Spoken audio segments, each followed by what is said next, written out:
They made a group chat mocking me, so I joined it. I was sitting on my bed, scrolling through my phone when a notification popped up from a group chat I had never seen before. When I tapped on it, I saw my name and messages going back months between the four girls I had eaten lunch with every single day since freshman year. Somebody had accidentally added me instead of a different contact, and nobody had noticed yet. So, instead of confronting anyone or leaving the chat, I turned off my notifications and started reading from the very beginning because I needed to know how deep this went. I scrolled back to the oldest messages and found weeks of them judging every detail about me. My clothes, my voice, the way I laughed too loud, the way I texted too much. They had a nickname for me that I am not going to repeat, and Talia was the one who came up with it. There was a thread where Talia ranked the girls in our grade by how extra they were, and I was number one by a wide margin. The deeper I read, the worse it got, and by the time I caught up to the recent messages, I found something I could actually use because Talia had laid out a plan for our history presentation the next week. She told the group they were going to assign me the wrong section. So when our group got called up, I would present completely wrong information in front of the entire class while they pretended to be embarrassed for me. She typed, "She's going to look so upset I might actually record it," while the other girls sent heart emojis like she had just posted a cute photo of her dog. I read every message in that thread twice. Then I closed my phone, opened my laptop, and started researching every section of the presentation, including theirs. I stayed up until 3 o'clock in the morning building slides for all 4 parts and rehearsing until I could deliver the entire thing without notes.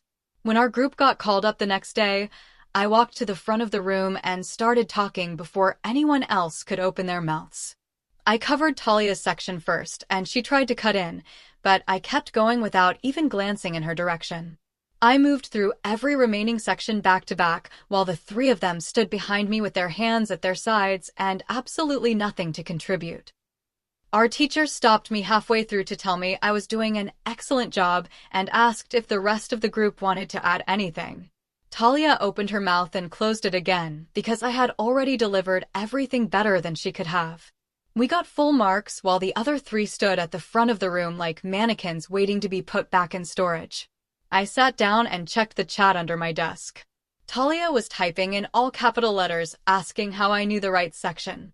One of the other girls responded, "There's literally no way she just guessed." Someone definitely told her. And they started accusing each other of being the leak, while the whole chat devolved into paragraphs of panicked texts.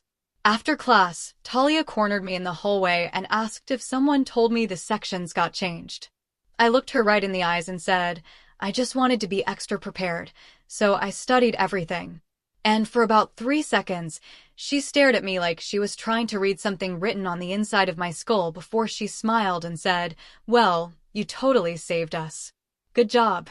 In this voice that was so fake, it could have come with a barcode. I decided to keep going because watching Talia's smile vanish during that presentation was the most satisfying thing I had experienced in months. The following week, I saw a thread where Talia told the group she was going to find my crush between classes and tell him I had been talking about him nonstop so he would think I was intense and avoid me. One of the other girls responded, "Honestly, this might be the thing that finally upsets her." I got to school early the next morning and found him at his locker before first period. I started a conversation about the assignment we had due, kept it casual, mentioned how slammed I had been lately, and how I barely had time to think about anything outside of school. He laughed and said he felt the same way. We talked for almost 10 minutes about school and music and this mediocre substitute teacher we both had. And I could feel something real building between us before the bell cut it short. When Talia found him at lunch and started telling him I was obsessed with him, he looked genuinely confused. "That's weird because she literally just told me this morning she's been too busy to breathe," he said. And Talia had to backtrack and mumble something about exaggerating while he walked away from her mid-sentence. I watched that from across the cafeteria, eating my fries one by one, biting the inside of my cheek because Talia looked like someone had just ruined her weekend in front of everyone she invited. Then on Thursday night, I saw them planning a weekend hangout at a bowling alley and coordinating exactly how to make sure I wasn't included. Talia typed, "If she asks, Just tell her it's a small thing and we already have too many people. I texted Nora from my math class and asked if she wanted to go bowling that Saturday at the exact same alley.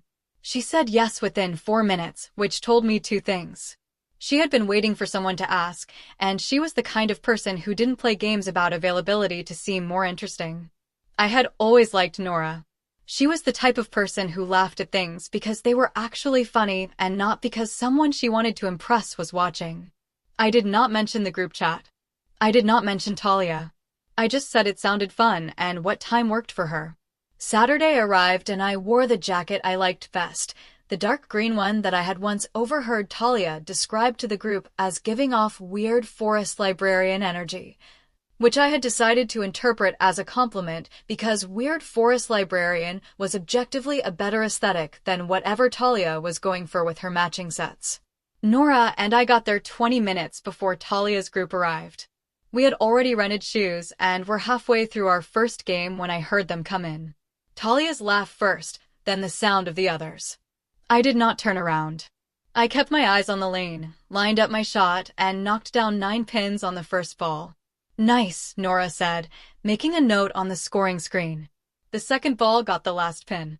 I turned around to get my ball from the return and made eye contact with Talia completely by accident, which was the best possible way to make eye contact with Talia.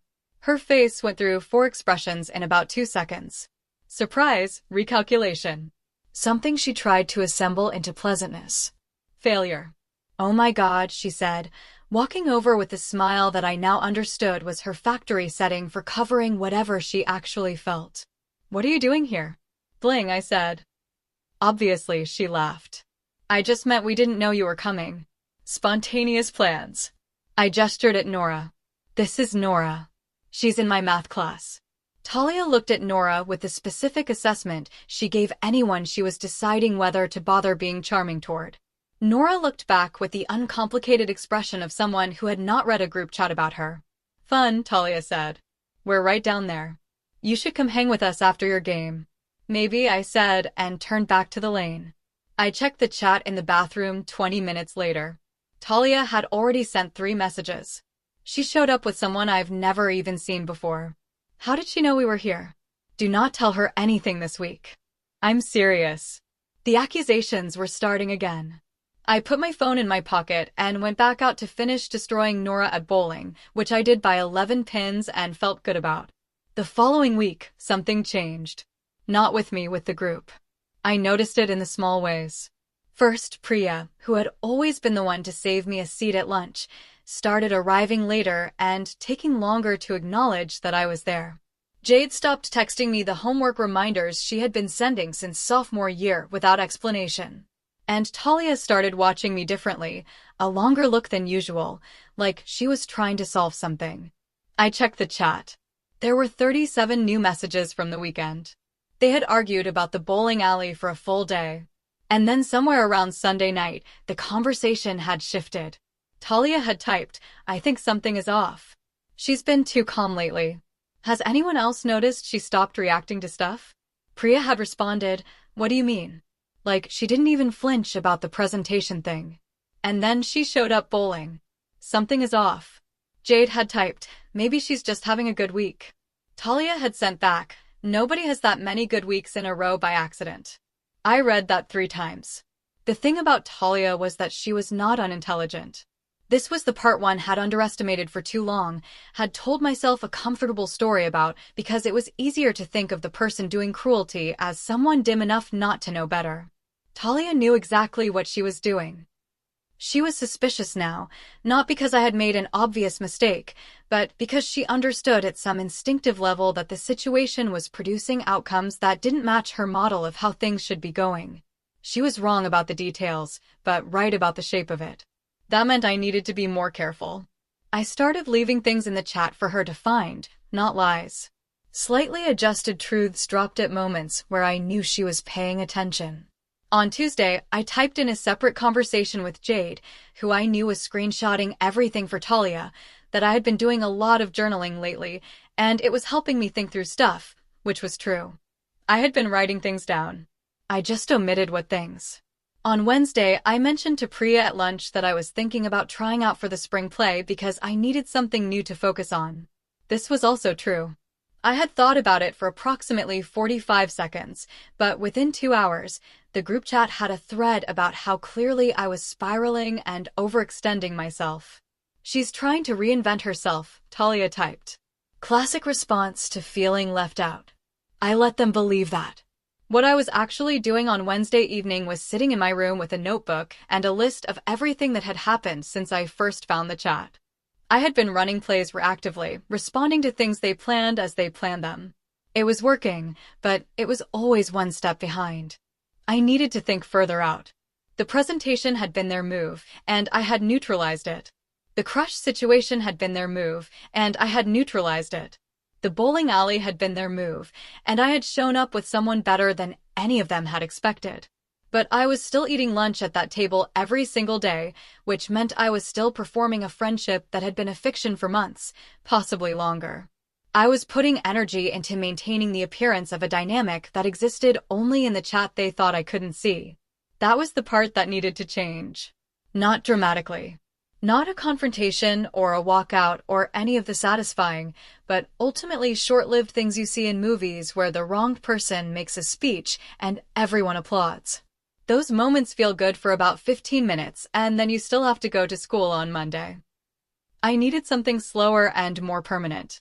I closed my notebook and opened the group chat one more time. Talia had posted something 20 minutes ago, a screenshot of a college application essay template with a comment that said, "Has anyone started these yet? I've been working on mine for weeks." The other three had responded immediately with questions about word counts and which prompt she was using. I looked at the timestamp. Then I looked at the screenshot she had posted. There was something in the corner that she probably had not noticed she was sharing. A tab opened in her browser, partially visible, just the beginning of the URL, enough to see the name of the site and the beginning of a string of text that I recognized because I had seen that format before. I took a screenshot of her screenshot and zoomed in. Then I sat very still for a moment. I now knew something that Talia almost certainly did not know that I knew. Something that had nothing to do with lunch tables or presentations or bowling alleys. Something that required more thought than anything else I had done in the past 2 weeks. I closed the chat and stared at the ceiling. For the first time since I found that notification on my phone, I was not sure what the right move was.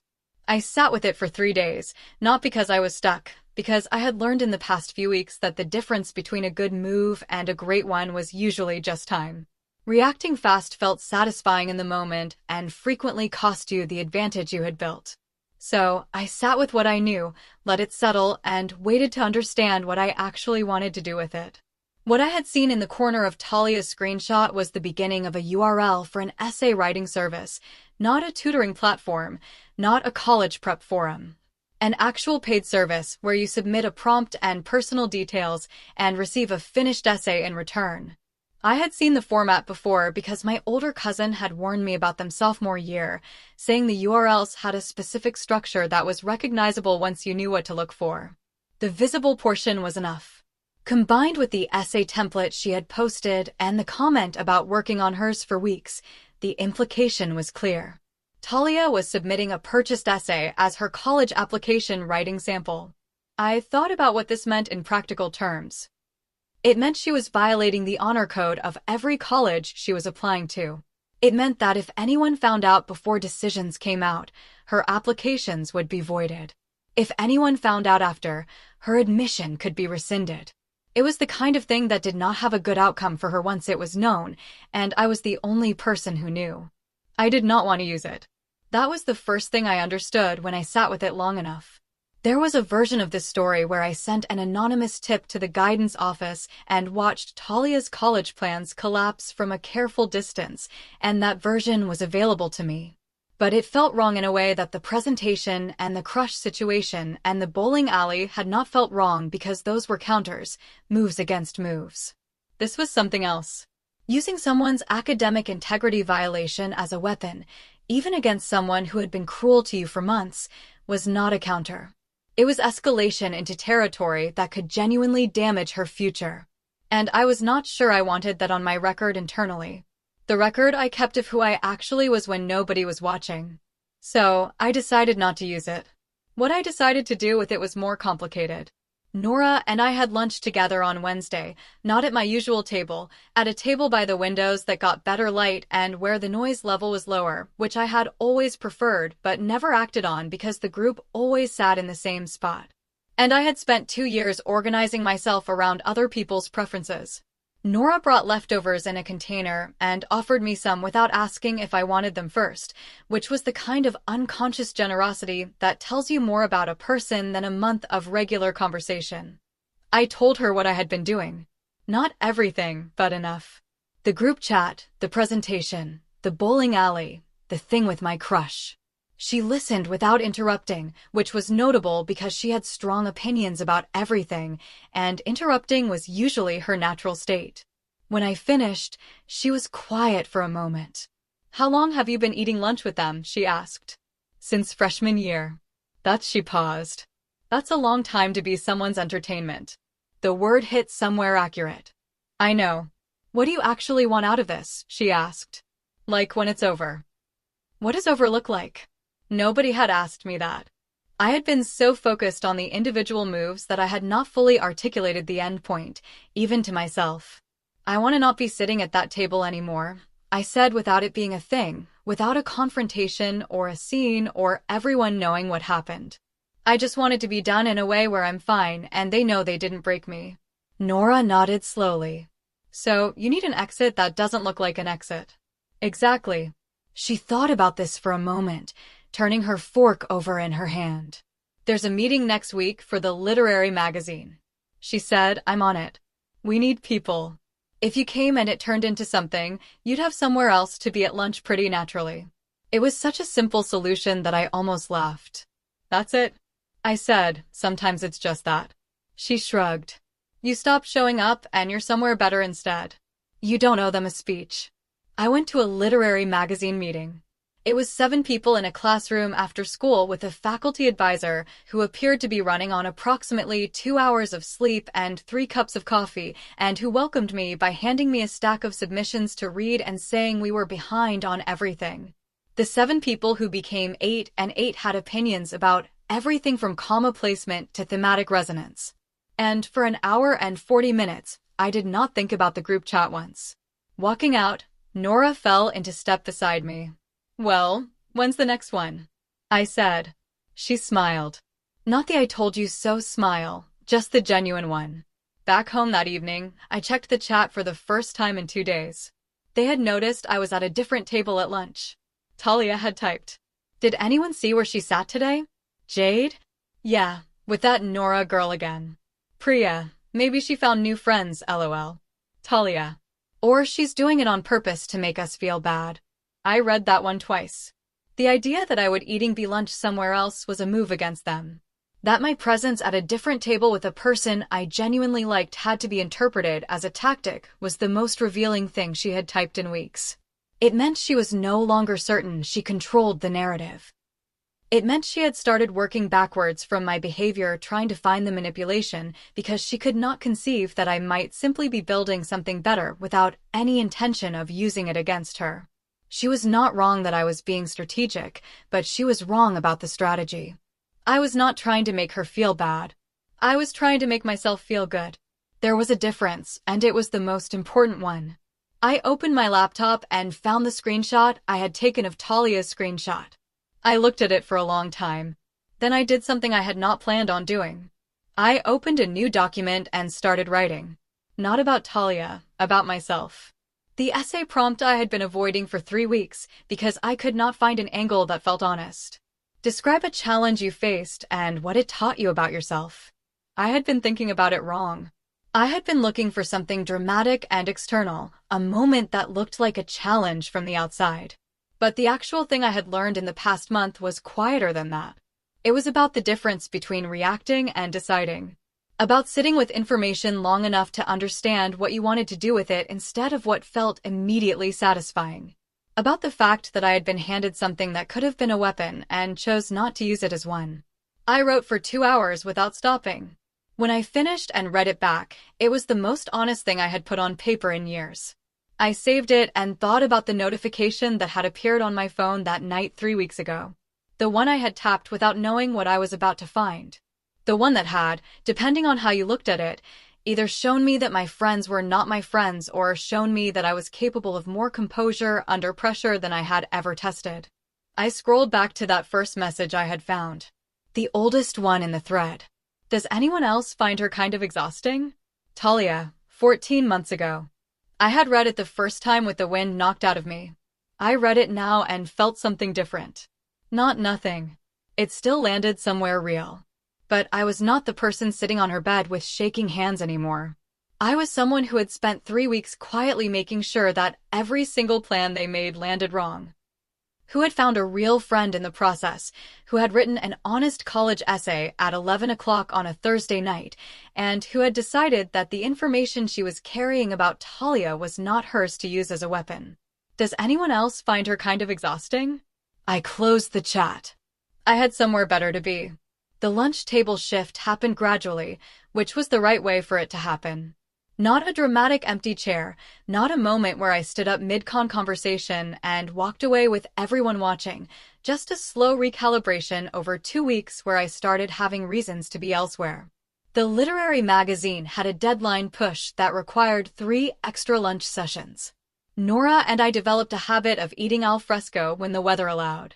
My crush, whose name was Daniel, which I had been avoiding saying out loud to myself because naming things makes them more real, started joining us on Tuesdays after we had talked a few more times, which was the kind of development that made the whole month feel like it was building towards something actual. I still sat with Talia's group sometimes, not every day and not with the same orientation. The way you stop pointing your whole body toward a conversation when you have somewhere you'd rather be. Talia noticed. Of course, she noticed. The chat became about it almost exclusively. She's been at that other table 4 times this week. She barely talked at lunch today. Do you think she found out something? That last message was from Jade. And it was interesting because it suggested that Jade had started to operate with the awareness that there might be something to find out. Not specifically the group chat, but the general possibility that their behavior had been visible in some way they hadn't controlled. Guilt produces that kind of ambient suspicion. You start seeing exposure everywhere because you know somewhere that you deserve to be exposed. Talia's response had been immediate. She doesn't know anything. She's just being dramatic for attention, but she had typed it in under 30 seconds, which was Talia's tell. Quick responses meant she was managing anxiety, not expressing a considered view. The escalation came on a Friday. I had expected something. 3 weeks of neutralized plans had built pressure in Talia that I could track through the chat like a weather system moving in. She was someone who needed to feel effective, and I had quietly made her ineffective at every turn without giving her a clear target to push back against. That pressure had to go somewhere. What she did was post something on a Finsta that was connected to our school's informal social network. Not about me by name. A story. A hypothetical about someone who latched onto friend groups because she had no real personality of her own. Who talked too much and laughed too loud and didn't understand that everyone found her exhausting. Who would be devastated when she finally figured out she'd never been actually wanted anywhere she'd been. It was me. Anyone who knew us would know it was me. I found out because Nora texted me at 8:15 on Saturday morning. Have you seen what's on Talia's Finsta? I had not. I wasn't following it. Nora sent me the screenshot. I read it twice, put my phone face down on my desk, sat for a moment, then I picked it up and read it a 3rd time, this time looking for something specific.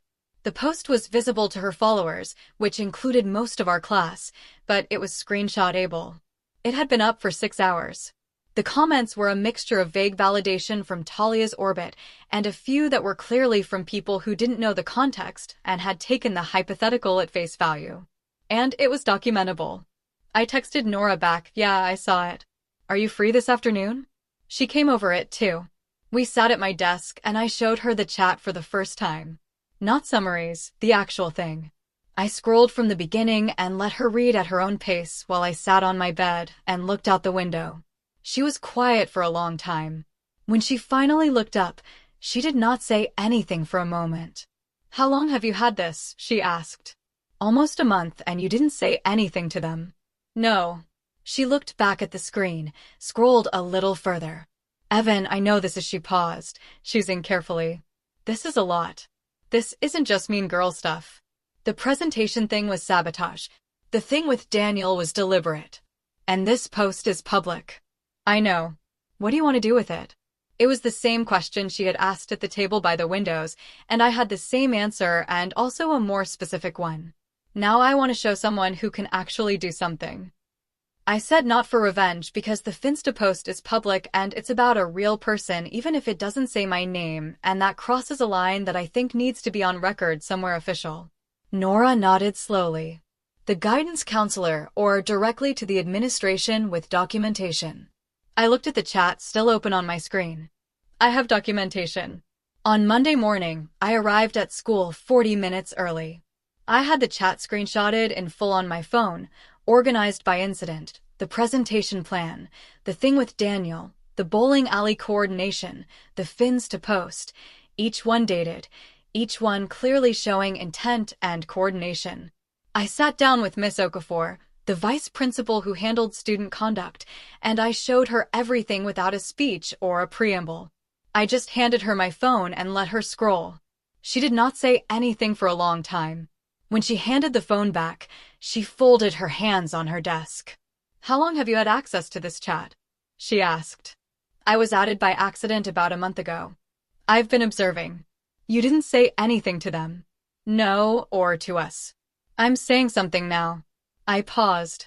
I wanted to have the full picture before I came in. And I wanted the fins to post to exist as a separate documentable public incident before I brought the chat in so that there was external corroboration that this was a pattern and not a one-time thing. Miss Okafor looked at me for a moment. That's a very organized approach. I had time to think about it. She asked me to send her the screenshots and said she would need to speak to each of them separately. She also said that the Finsta post was a clear violation of the school's digital conduct policy, regardless of the chat, and that the chat content would be evaluated for additional policy violations. I asked one thing before I left. Is there a way to handle this that doesn't involve me having to sit through a group confrontation? She looked at me with the expression of someone reevaluating a conversation they thought they understood. We can work with that, she said. I checked the chat one last time that afternoon. Talia had posted at 11:15, which was when I knew Ms. Okafor had started the conversations. Why did Okafor pull me out of third period? Jade, she pulled me too. What is happening? Priya, same. Did something happen? Talia after a pause. Nobody say anything until we know what this is about. A longer pause. Then Jade. Talia, did you post something on your Finsta this week? Talia, that's not what this is about. Jade, how do you know? No response from Talia for 11 minutes. Then, because I'm careful, I put my phone away. She had been careful about everything except for the one thing she had not thought to be careful about. The person she assumed had no idea what was happening. The one she had described as exhausting, clueless, and number one on the annoyance list. The one who had been reading every word for a month and taking notes. People who think they are the smartest person in the room rarely check whether someone else is also in the room. Daniel was waiting by his locker after 6th period. He fell into step beside me without making it a whole thing. You look like you had a day, he said. Kind of, I said. But the good kind. He looked at me sideways, which was a look I was beginning to understand meant he was interested in the answer. Tell me, he said. Later, I said. It's a long story. He nodded. Easy, unhurried. I have time, he said. The administration handled it in 3 days. I know because Ms. Okafor called me back to her office on Thursday afternoon and walked me through what had happened in broad terms, which was the version she could share without violating anyone else's privacy. Talia had received a formal disciplinary citation for the Finsta to post. The school's digital conduct policy was explicit about content targeting identifiable individuals, and the post qualified even without my name in it. The citation would stay in her record through graduation, which mattered specifically for the college process that was already underway. The chat itself had been reviewed for additional violations. The presentation sabotage had been shared with the history teacher, who was, according to Miss Okafor's careful phrasing, taking it into consideration as she reviewed the assignment and the group's participation. I did not ask for specifics on that part. The other three had been spoken to individually. I did not know what was said. Miss Okafor looked at me at the end of the meeting. "You handled this with a lot of maturity," she said, "sitting on that information for a month instead of reacting impulsively." I needed to understand the full picture. I said, "Most people don't have the patience for that." "I had motivation," I said. She almost smiled. Jade texted me that night, not through the group chat directly from her personal number, which I had saved, but which had never been used for anything except logistical messages about homework and ride arrangements. "Hey, I don't expect you to respond to this, but I'm really sorry for everything." I read back through what I sent in that chat, and I'm ashamed. That's not an excuse, just what's true. I read it twice. Then I thought about what I actually wanted to say, which took longer than the response itself. "I appreciate you saying that. I'm not ready to talk more right now, but I heard you." She sent back a single word. Okay, that was enough. For now, it was enough. Talia never texted. I had not expected her to. Talia was someone for whom admission of wrongdoing would require a fundamental restructuring of how she understood herself. And those restructurings take longer than a week and sometimes don't happen at all. Maybe they would for her eventually. Maybe they wouldn't. I had decided that was not mine to solve. What she did was something I found out from Nora, who heard it from someone in her AP history class. Talia had tried to argue that the Finsta post was clearly fictional and satirical and protected expression, and Miss Okafor had apparently responded by reading the school's digital conduct policy aloud to her until she stopped talking. I did not feel triumphant about that exactly. I felt something quieter. The specific satisfaction of a problem being handled correctly by people whose job it was to handle it, which is different from the hot satisfaction of personal revenge and lasts considerably longer. The literary magazine published its spring issue 3 weeks later. I had a piece in it, not a big piece, 2 pages, a personal essay about the difference between the kind of quiet that feels like emptiness and the kind that feels like waiting. I had written it in one sitting after a literary magazine meeting, handed it to the editor, and spent 2 weeks convincing myself it was not going to be selected because it was too specific and too strange. It was the first piece listed in the table of contents. Nora texted me a photo of it the morning the issue came out front of the table of contents. "I am going to be unbearable about this forever, just so you know." Daniel found me at lunch holding a copy. "This is yours?" he said, reading the title. "Yeah, I've been looking for you to tell you." He stopped. "It's really good. Actually, I read it twice." I did not say anything for a moment because I was doing the thing where you have to take a second to absorb a good thing instead of deflecting it. "Thank you," I said. He sat down. He had started doing that, sitting down without asking, which was its own kind of answer to something. The college essay I had written that Thursday night in November ended up being the one I submitted. I had written 3 others before it. A structured story about a science competition, a careful piece about my grandmother, a thing about learning to cook that was competent and completely hollow. Then the honest one about information and patience, and the difference between using something as a weapon and choosing not to. My application counselor read all 4 and said the last one was the only one that sounded like an actual human being. I sent it in on a Tuesday afternoon and closed the laptop and sat for a moment in the quiet of my room. The same room where I had been scrolling my phone on a random night and felt a notification arrive that I had no idea would change the shape of the next several months. There is a version of this story that ends with Talia getting everything she deserved and me standing somewhere, watching it happen with a perfect sense of closure. That version is more satisfying in the abstract. It has a cleaner shape, but the real ending is less symmetrical and more true.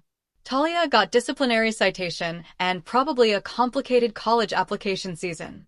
Jade sent an apology that I accepted at a distance. Priya and I have not spoken, and I have made peace with that being the outcome.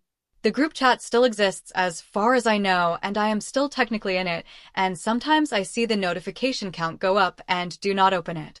What I have instead Nora, who is the kind of friend who sends you a photo of your name and a table of contents before you've even had coffee. Daniel, who sits down without asking and reads things twice. A literary magazine where my work gets to exist on its own terms. A college essay that sounds like me. I also have the knowledge of what I did with a month of information that I had not asked for and did not deserve to carry. I could have blown up every plan they made in ways that humiliated them publicly and gave me a story I could tell for years. I could have sent the screenshot about the essay service and watched the most destructive version of events play out. I could have walked into Miss Okafor's office the day I found the chat and handed the whole thing over without the documentation, without patience, without understanding the difference between reacting and deciding. I didn't. Not because I am particularly virtuous, but because I sat with the information long enough to understand what I actually wanted. And what I actually wanted was not their destruction. What I wanted was to not be the person they thought I was. The girl who cried too easily, who texted too much, who would be devastated when she figured out she'd never been actually wanted.